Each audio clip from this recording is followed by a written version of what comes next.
Hi everyone, welcome to Homerino Collectibles, where today I'm going to be taking a look at the Marvel Legends Infinite Series Hulkbuster Wave Blizzard figure. Being from the Hulkbuster Wave, as you can see, he comes with the upper part of the torso, so it's in two sections, front and back. They just clip together over the lower ab section. And to see that review in more detail, I'll be getting to the Hulkbuster Build-A-Figure when I've done everything else in the wave. On the side of the box here we have some nice artwork of the character. On the back we have a picture of the figure and a small bio right there.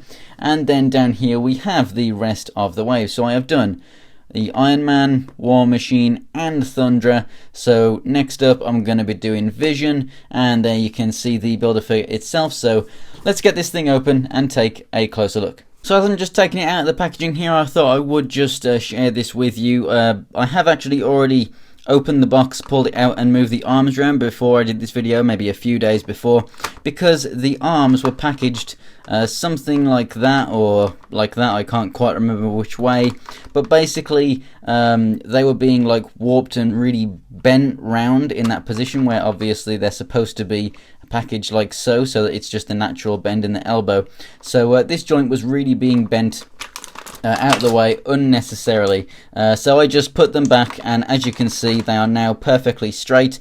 So if you have that problem where you see the arms are packaged in a way that they shouldn't be, just open it up, move them around in the package.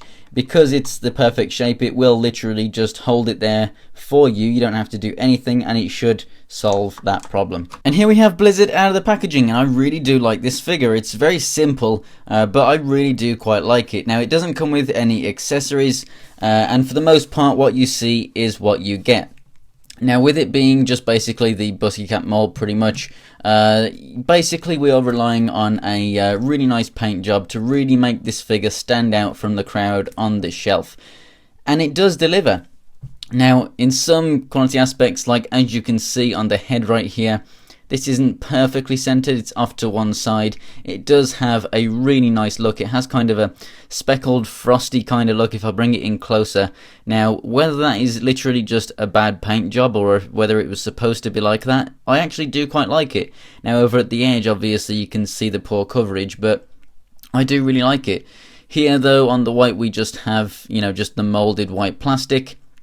And the blue paint, obviously here we have the blue molded plastic and here is the paint.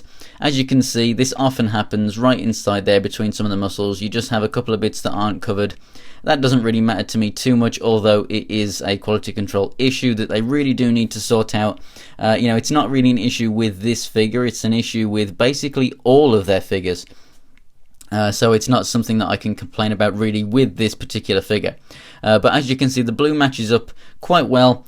Also, we can see that comparison down here at the boot. It matches up quite well. It's not perfect, but it is a pretty good job right there, and all the lines there are nice and sharp and clean.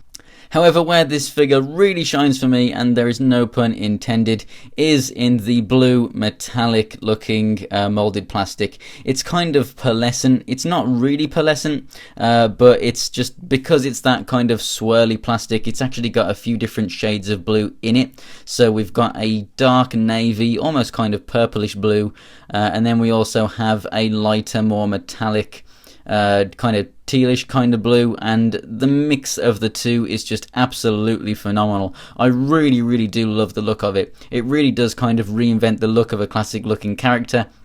And it's just really nice. I also love this head sculpt for just a very plain mask wearing head sculpt. I love that you can see the chin, the nose, you can see wrinkles as if they're scowling, you can see the eyebrows really well, and a faint, very faint mouth right there, but it is there. I really do love that sculpt. So I would definitely think that this is an awesome figure for any customizer, because you've just got a blank body and an awesome blank head right there, a masked head, which I think is just absolutely awesome. Now, one thing that's different from the box to this figure is that on the box the figure had open gripping hands, whereas this guy has the closed fists. I do prefer them like this personally, but sometimes we do see variations there. The figures that are on the pictures on the boxes, they are actually of the prototypes, so they often have different paint or different, not accessories, but different molding in some areas, and it's usually the hands. So you might think giving a Z-list character the Bucky Cap mold might kind of just make it disappear in most Marvel Legends collectors' eyes, but I really do think that this awesome paint job has done the mold justice, and I think that it is worth a second look. So as for the articulation of this mold, it should be, you should be pretty used to it if you've seen many Marvel Legends reviews or if you own some yourself. The head is on a ball joint, so it looks left and right. It's on the hinge, it looks up and down. The ab crunch here, it doesn't move much back, but it does move very good forward, and we also have the waist twist right there.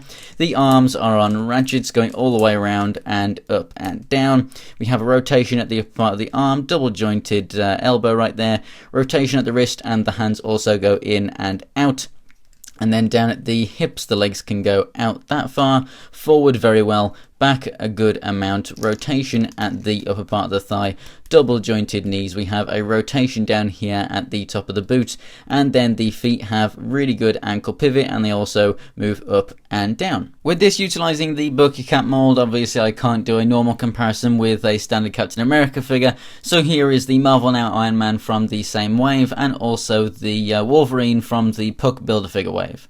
I'm pretty sure that that mold is used enough that if you do collect Marvel Legends, you probably have a variation of it. So overall, I think Blizzard is a really nice figure. I think it's definitely a pass if you don't care about the Build-A-Figure or if you don't care about the character itself. But picking up the Build-A-Figure, I really did actually look forward to this figure a lot more than a lot of others in the wave.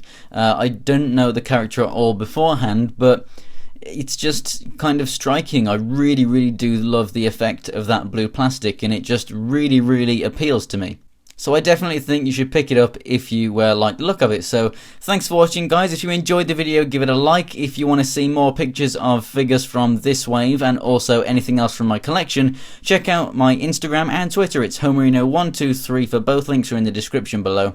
And to see more Marvel Legends reviews from this wave and many more, go ahead and subscribe. So thanks for watching, guys, and I'll see you next time.